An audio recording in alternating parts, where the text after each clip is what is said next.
हरे कृष्णा कृष्णा कृष्णा हरे हरे, हरे राम राम राम हरे हरे। श्री श्री कृष्ण बलराम की जय। श्री कृष्ण बलराम शोभा यात्रा महामहोत्सव की जय। तो बहुत खुशी की बात है, कल हमारे बरेली शहर में भगवान श्री कृष्ण बलराम की शोभा यात्रा का आयोजन किया जा रहा है। इस शोभा यात्रा के आयोजन में सहयोग देने वाले सारे भक्तों का मैं धन्यवाद देना चाहता हूँ। विशेष रूप से हमारे मंदिर के भक्त, बरेली मंदिर के जो हमारे जनरल मैनेजर हैं भीम अर्जुन प्रभु, और बाकी जो भक्त हैं उन सबका धन्यवाद। और हमारी फेस्टिवल कमेटी के जो सदस्य हैं उनका भी विशेष रूप से धन्यवाद। गिरधर गोपाल खंडेलवाल जी का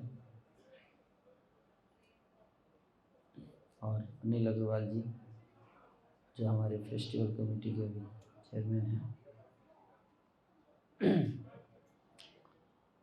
तो हम सब इतनी व्यवस्था करते हैं, इतना समय, इतने सब कुछ भगवान की सेवा में, इतनी व्यवस्थाएं, इतना खर्च, इतना सब कुछ किया जाता है। तो कोई पूछता है क्यों, इतना क्यों करने का, ये सब की क्या ज़रूरत है? अगर हम भगवान की भक्ति अकेले में बैठ कर करें, भगवान तो भाव के भूखे हैं, है कि नहीं? इतना खर्चा क्यों करने का? आप भगवान गीता में कहते हैं कि पत्रम पुष्पम फलम तोयम जो में भक्ता प्रयच्छति। अगर कुछ मुझे प्रेम से एक पत्ता, तुलसी का पत्ता भी चढ़ाता है और बोलता है हे प्रभु, मैं प्रेम से आपको अर्पित करता हूँ, इसे स्वीकार करें। भगवान को भक्ति भाव सबसे ज़्यादा पसंद है। भक्ति भाव, इसे गीता में भगवान अपने हृदय की बात बताते हैं अर्जुन को, जो में भक्त्या प्रेक्षति।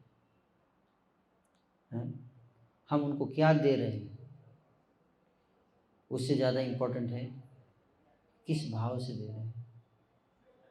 भगवान हमारे भावना को देखते हैं, वस्तु नहीं देखते, क्योंकि भगवान के पास किसी चीज़ की कमी नहीं है। भगवान सारे ऐश्वर्यों से पूर्ण हैं और सच्चाई और वास्तविकता ये है कि हमारे पास जो कुछ भी है वो सब ईश्वर का दिया हुआ है, हमारा अपना कुछ भी नहीं। यहाँ तक कि ये शरीर भी हमारा नहीं है। हम सब भगवानों के कर्जों तले दबे हुए हैं। हर सांस जो हम हवा ले रहे हैं, ये हवा भी भगवान का बनाया हुआ है। हमने हवा नहीं बनाई, हमने पानी नहीं बनाया, हमने अन्न नहीं बनाया। यहाँ तक कि हम अपना आँख, कान, नाक, ये शरीर भी हमने नहीं बनाया। ये सब भगवान ने बनाया है।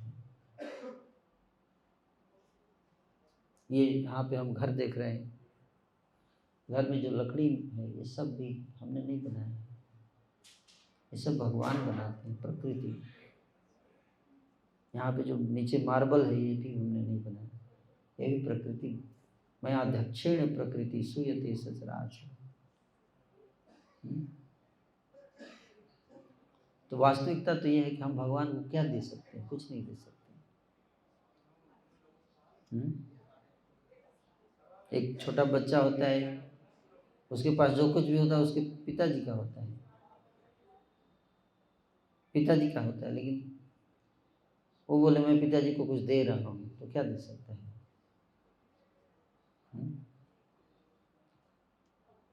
उसका जो कपड़ा जो पहनता है वो पिताजी ने खरीद के दिया है, जो भोजन कर रहा है वो पिताजी ने खरीद के दिया है, सब कुछ जिस घर में रह रहा है वो पिताजी ने बना के दिया है।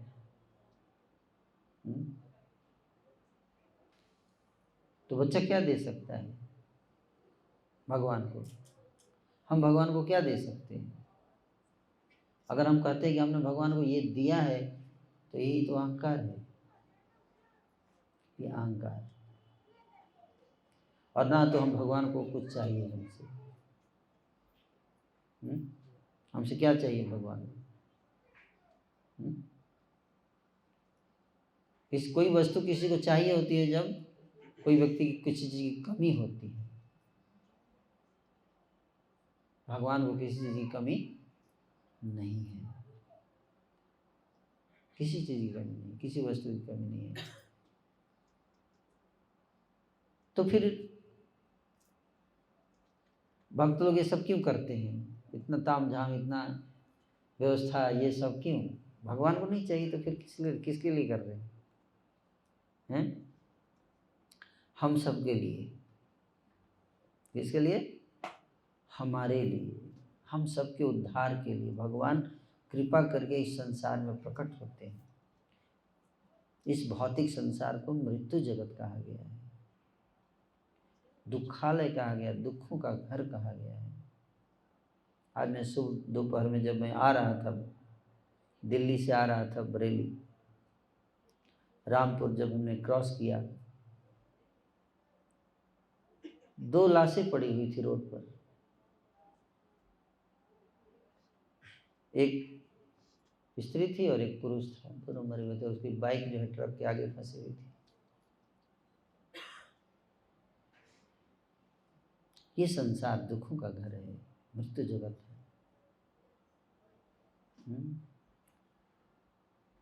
कौन जानता है किसके साथ कब क्या हो जाए? ये क्षणिक जीवन है। सांस जब तक भगवान हमको क्षमता दिए तब तक हमारी शरीर चलता है। ये जन्म मृत्यु का जो चक्र है, ये ऐसा नहीं है कि केवल एक व्यक्ति के लिए, संसार का हर जीव, सबको इस दुख का सामना करना पड़ता है। आ ब्रह्म भुवना लोका पुनरावर्तिनो अर्जुन मामुपेत्य तु कौन्ते पुनर्जन्म न विद्यते।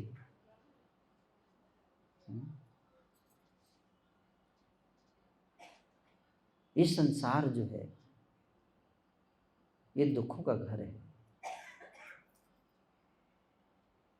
इसमें सुख जो ढूंढने का प्रयास करना एक छलावा है, छलावा।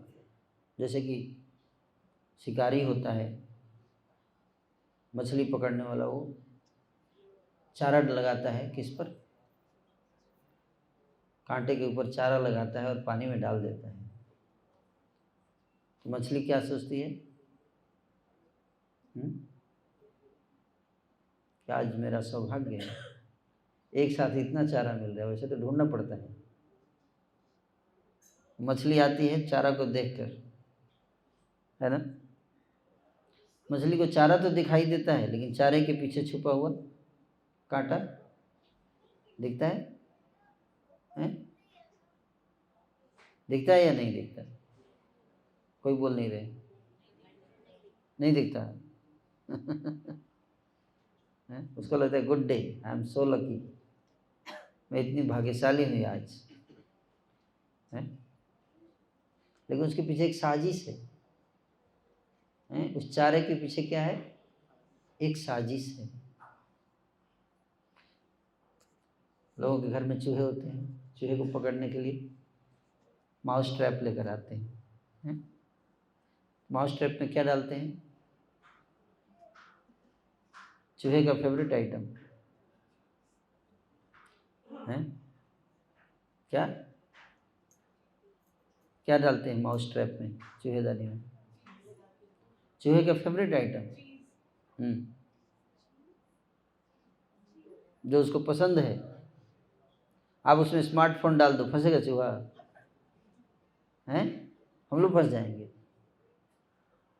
क्योंकि चूहे के लिए वो फेवरेट नहीं है। है? तो चूहा जब जाता है तो क्या सोचता है, अरे रोज ढूंढना पड़ता था, आज बना बनाया मिल रहा है, वाह क्या किस्मत है मेरी, है कि नहीं? और जाता है, उसको उसके पीछे की साजिश उस ज्ञान नहीं है। इसी को कहते हैं ज्ञानी। क्या कहते हैं? ज्ञानी व्यक्ति। ज्ञानी, कर्मी और ज्ञानी में यही अंतर है, गीता में भगवान बताते हैं। जिस तरह से चूहे को केवल सुख दिखाई दे रहा है, सुख के पीछे की साजिश नहीं दिखाई दे रही है, उस तरह अज्ञानी व्यक्ति को इस संसार में सुख दिखता है, लेकिन सुख के पीछे छुपा हुआ साजिश दुख नहीं दिखता है। वही जो जिसको दिखता है उसी को कहते हैं ज्ञानी। इसलिए गीता में भगवान कहते हैं क्या, गीता के 5वें अध्याय में बहुत सुंदर बात बता रहे हैं भगवान। यही संस्पर्शजान भोगा दुख जो न एवते आद्यंतवंत तु कौन्त्य न ते सुरम ते बुधा। इस संसार के जो सुख हैं उन्हीं में दुख छुपा हुआ है। इसलिए जो बुद्धिमान लोग हैं, बुधा, बुधा मतलब बुद्धिमान, बुद्धिमान वो उसमें रमण नहीं करता है।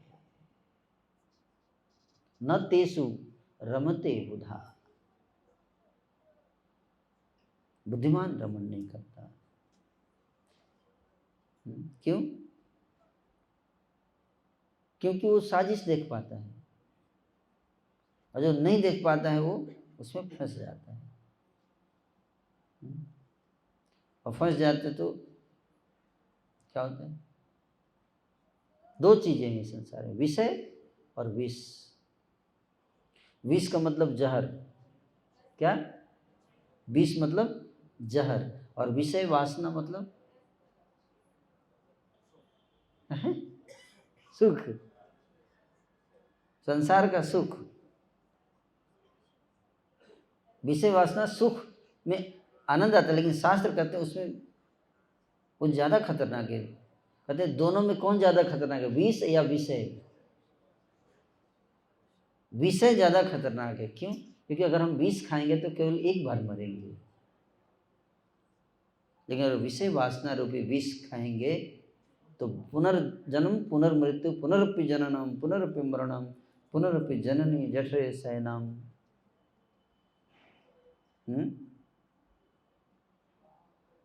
इसलिए विष से ज्यादा खतरनाक क्या है? विषय वासना, विषय वासना।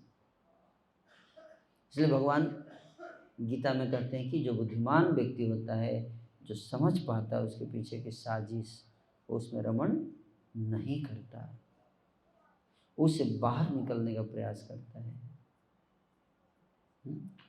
और इस बात को समझने में बहुत जन्म लग जाते हैं, इसी बात को समझने में। क्या? बहुनाम जन्मनामन्ते ज्ञानवान माम प्रपद्यते वासुदेवं सर्वं इति स महात्मा सुदुर्लभम। गीता में भगवान कहते हैं कि बहुनाम जन्मनामन्ते, कई जन्मों के बाद एक व्यक्ति को ये बात समझ में आती है। ज्ञानवान, क्या बोल रहे हैं? ज्ञानवान, विद्वान नहीं, धनवान नहीं है। क्या बोल रहे? ज्ञानवान, धनवान नहीं, विद्वान नहीं, ज्ञानवान। जो ज्ञान में परिपक्व हो जाता है वो मेरी शरण में आता है। ज्ञानवान माम प्रपद्यते, मेरी शरण में आता है। और उसको ये समझ में आता है कि वासुदेवम सर्वम इति, कृष्ण ही सब कुछ है। लेकिन ऐसा महात्मा अत्यंत दुर्लभ है, अत्यंत दुर्लभ।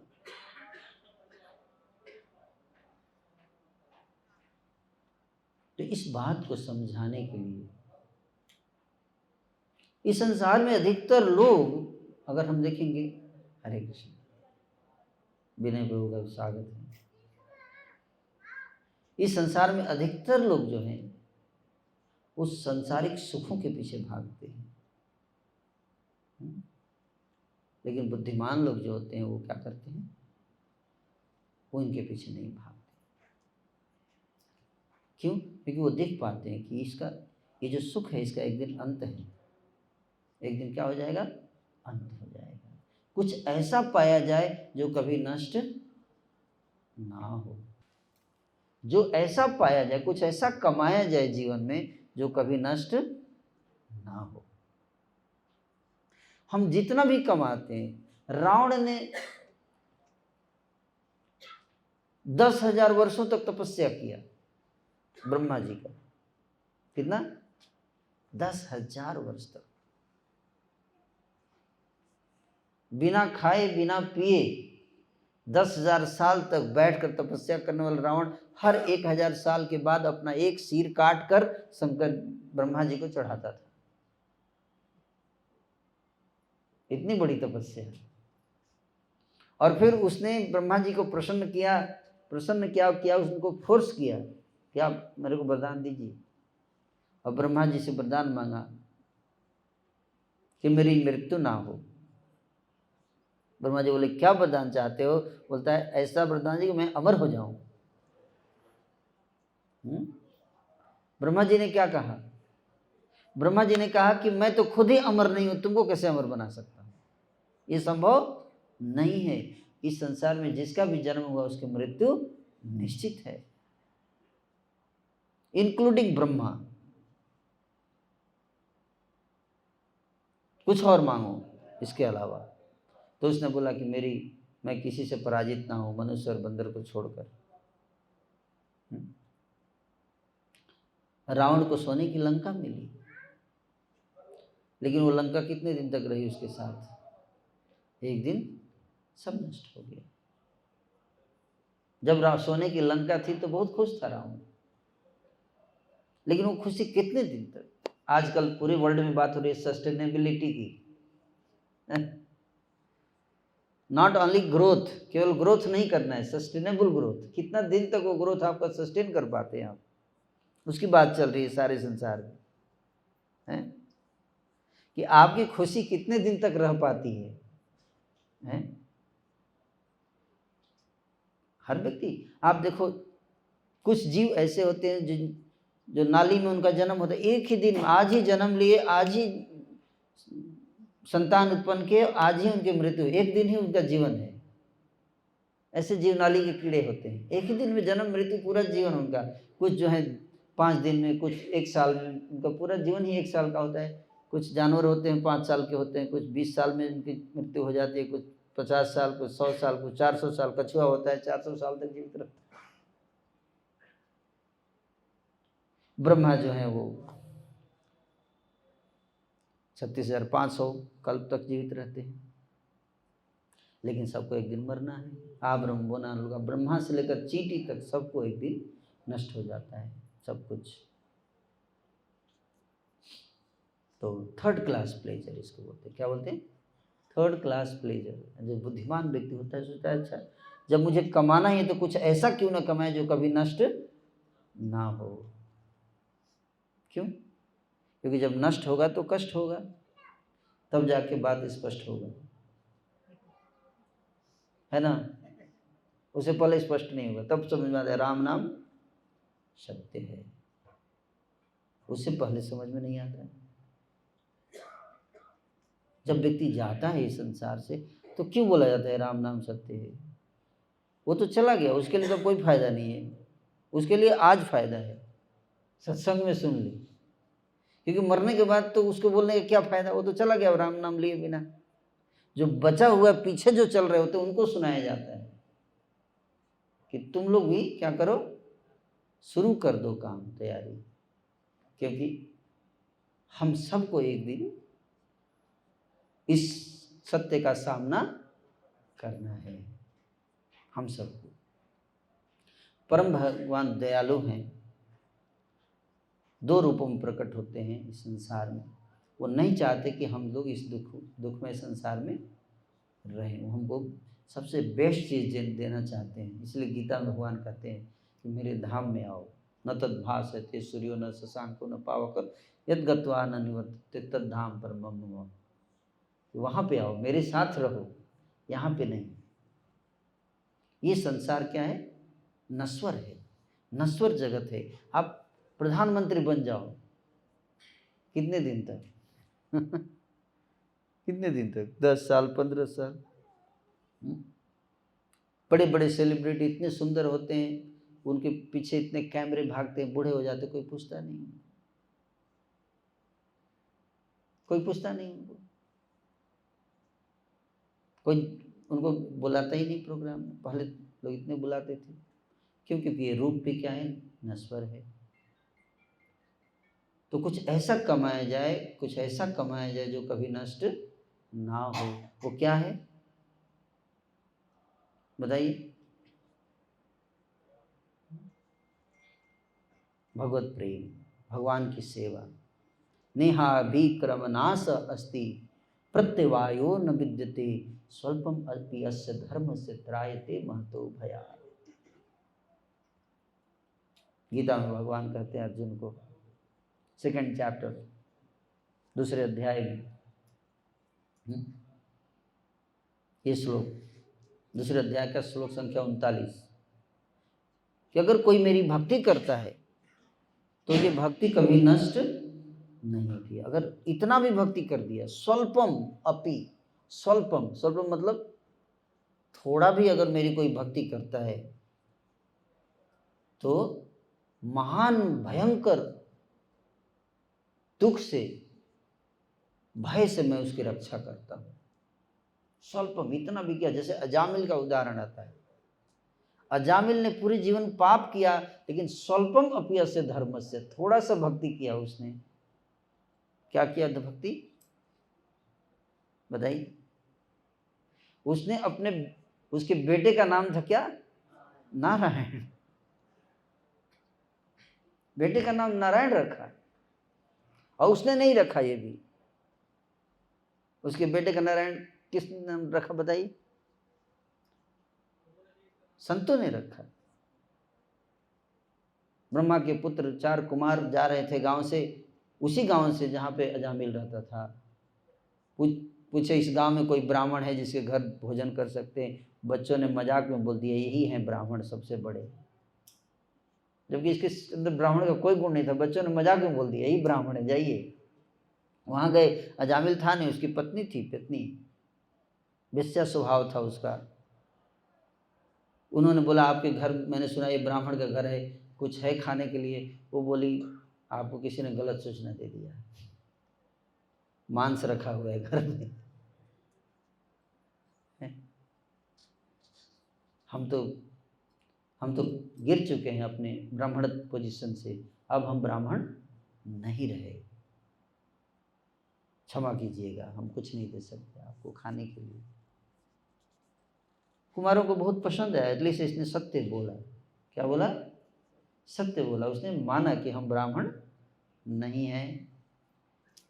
तो क्या कर सकते? बोले कुछ मत करना, हे देवी तुम्हारे गर्भ में एक पुत्र है, बस इतना करना कि उसका नाम नारायण रख देना, बस इतना तो कर सकती हो।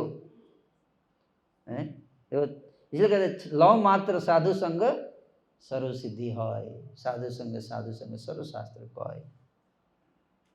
एक क्षण के लिए गए और उन्होंने बोल दिया कि बच्चे का नाम नारायण रख देना। उसने नारायण रख दिया, चलो ठीक है। अजामिल आया, नारायण रख दिया। जब बच्चे को बुलाता था, नारायण आओ मेरी गोद में बैठ जाओ, नारायण बैठो खाओ, नारायण सो जाओ, नारायण बदमाशी मत करो, तो नारायण नारायण नारायण बोलता था। और इस प्रकार से जब उसकी मृत्यु का समय आया, 2 यमदूत आते हैं वहाँ पर उसको ले जाने के लिए। उस डर के नारायण अपने पुत्र को पुकारता है नारायण। 4 विष्णुदूत आते हैं, यमदूतों के रस्सी को काट देते हैं।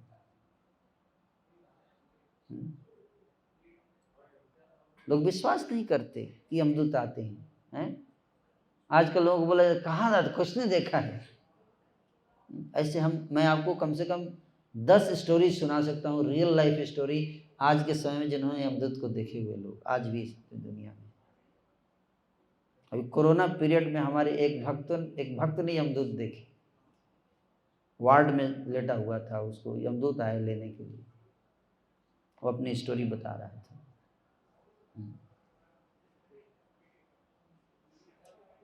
अजामिल की रस्सी को काट दिया विष्णुदूतों ने और अजामिल को बचा लिया।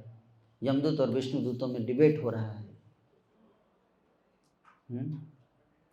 यमदूतों ने कहा कि इसने बहुत पाप किया है, इस कौन सा ऐसा पाप नहीं किया, मांस खाया, वेश्यागमन वृत्ति किया, इसने अपहरण किया, मर्डर किया, सब कुछ किया, अपनी पत्नी को घर से निकाल के वेश्या को लेके आया घर में, इसलिए इसको दंड मिलना चाहिए। विष्णु ने कहा ठीक है मैं मानता हूँ ये सब किया, लिखने अंत में नारायण का नाम लिया, अब ये यमलोक नहीं जाएगा। यमदूत चले गए यमराज के पास, यमराज को सुनाया आपने तो बोला था लेकर आने के लिए, वहाँ पे विष्णुदूत आ गए, उन्होंने रोक दिया। यमराज बोले ठीक किया, नारायण नाम उसने बोल दिया, अब वो यमलोक नहीं आ सकता। फिर उन्होंने सुनाया कि जिसकी जिह्वा पर मेरा नाम रहता है, भगवान कहते हैं कृष्ण का नाम, नारायण नाम, वो कभी भी यमलोक नहीं जाता। अजामिल ने इतना कोई बहुत ज़्यादा भक्ति नहीं की, भगवान का नाम लिया। उसके बाद अजामिल ने जब देखा, यमदूतों को देखा, उसका पूरा लाइफ चेंज हो गया। उसके बाद दोबारा गलती नहीं किया उसने, तुरंत वहाँ से छोड़कर कहाँ चला गया, हरिद्वार गया। हरिद्वार में जाके विष्णु मंदिर में निवास किया उसने, वहाँ जाकर भगवान का नाम लिया, अपने हृदय को शुद्ध करके बहुत पश्चाताप किया कि मैं इतना दुष्ट था, मैंने इतने पाप किए। और तब जाके अंत में वैकुंठ से विमान आता है, उस पर बैठ कर अजामिल भगवान के धाम जाता है, अमर हो जाता है। ये है भक्ति। तो ये जो आज ये जो शोभा यात्रा है क्या है, एक भक्ति का माध्यम दिया था। कल हरिनाम होगा, संकीर्तन में जो भी उस संकीर्तन को सुनेगा, हरे कृष्ण कृष्ण कृष्ण हरे हरे, हरे राम राम। तो ताम झाम क्यों? क्योंकि लोग को अट्रैक्ट करने के लिए। किसके लिए? लोगों को अट्रैक्ट करने के लिए, किसी न किसी प्रकार। जैसे बच्चा दवाई नहीं लेना चाहता है तो माँ क्या करती है? मिठाई के अंदर दवाई डाल देती है और तब पिलाती है। मिठाई उसको पसंद है, दवाई नहीं, तो क्या मिठाई में दवाई डाल के दिया जाता है ना।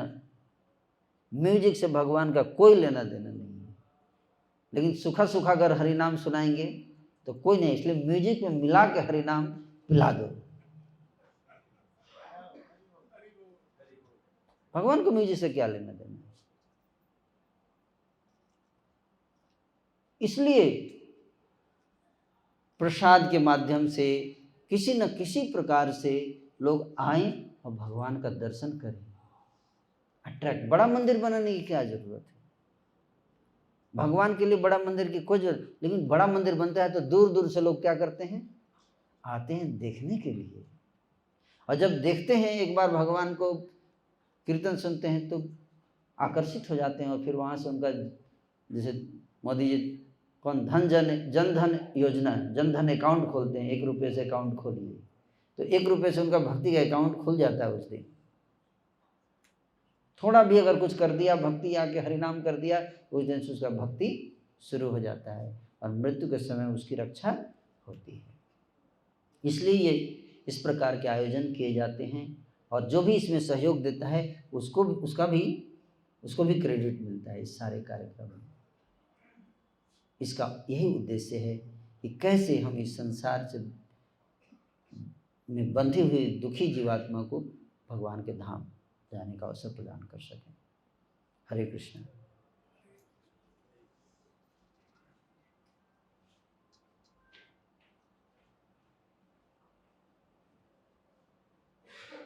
यहाँ पर ध्यान से नाम कीर्तन में भाग लीजिए। जीवेर कल्याण साधन काम, जगत आसी मधुर नाम। हम सबका कल्याण करने के लिए भगवान ने हरि नाम प्रकट किया है। अभी कीर्तन करें, करिए। कौन करेंगे कीर्तन? यस। कीर्तन टीम आपको कीर्तन सुनाएगी।